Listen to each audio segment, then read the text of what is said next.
Hey, it's Dr. Amanda with StraightSmile Solutions, StraightSmileSolutions.com, and today we're going to be talking more about self-ligating brackets. Woohoo!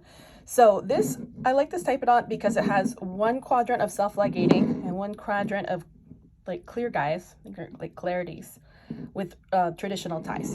So let me go ahead and keep in mind that whenever you buy a self-ligating bracket, you know, it's got a little trap door that has to be opened and shut.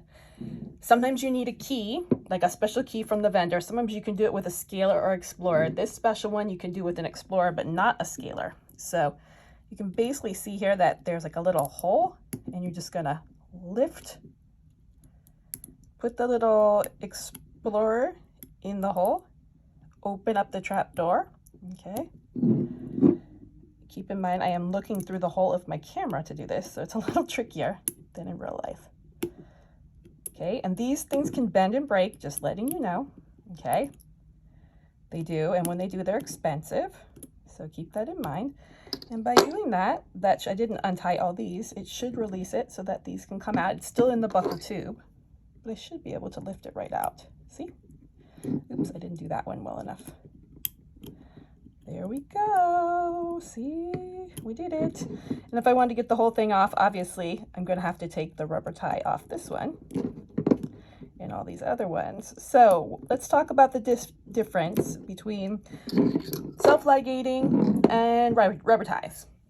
So the brackets themselves, I've done a lot of videos on this, so this is going to be a super high level.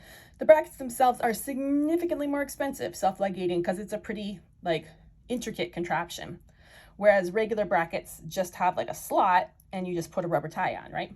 The nice thing about these, especially if you have crooked teeth, is that I can put a pretty heavy wire in, like it's much heavier than I normally could with a tie bracket, because that little rubbery thing can't really keep it in the slot, right? Because it stretches out. Whereas this little thing, when I want to close it, see how I just close it with my nail. It's very easy to close with your nail. You just close it down. Oops, that wasn't in the slot. That's why I didn't close. Okay, so you just put the wire in the slot and you just close it down. That's it. Okay, so that's all you do. These are probably 3, 4, 5 times more expensive per bracket. So instead of a couple dollars, we're maybe looking at $8 to $10 per bracket for the dentist to buy. And obviously it's less if you buy it in bulk. There's more name brand ones like Damon and some of these other ones. And then there's, you know, obviously it's been around for over 20 years. So there's generic models too. They work just fine, obviously. Some have cheaper trap doors that tend to break or bend. Once they break or bend, you're screwed. You gotta take the bracket off and fix it. So, but the nice thing about these is that you can put a kind of heavier wire in. Normally I'm gonna start my cases with 14 or 16 night tie, but with this, I could definitely start with 18 night tie. Go ahead, close that trap door down, just hold it really securely into place before I close the trap door down. Boom, close it, you know, and it's gonna grab on. And with regular rubber ties, for example, I just wanna show you, this is all stretched out. Can you see this? This is not the size it was when we put it on, because it's been on this type of knot for a little while. It's all stretched out. These things need to be changed every 8 weeks at least, you know? Some dentists will do 10 weeks, but that's a little questionable.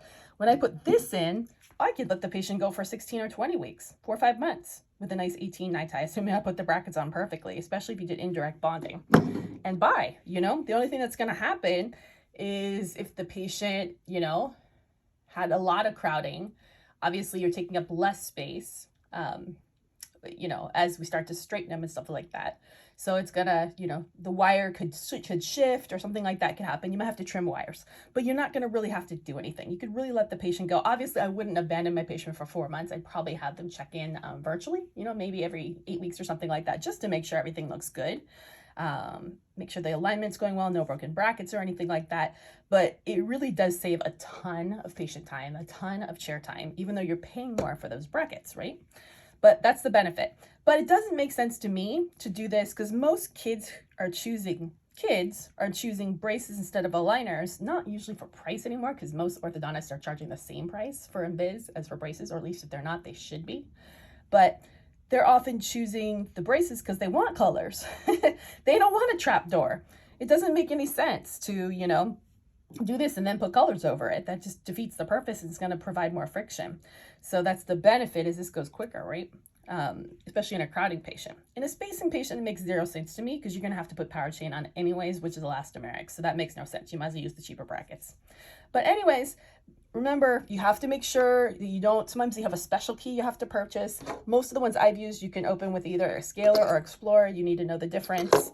But otherwise, just a price thing and just a different way that the appointments are. So unless you need to change a wire, you really don't need to come in. Just virtually have your doctor check.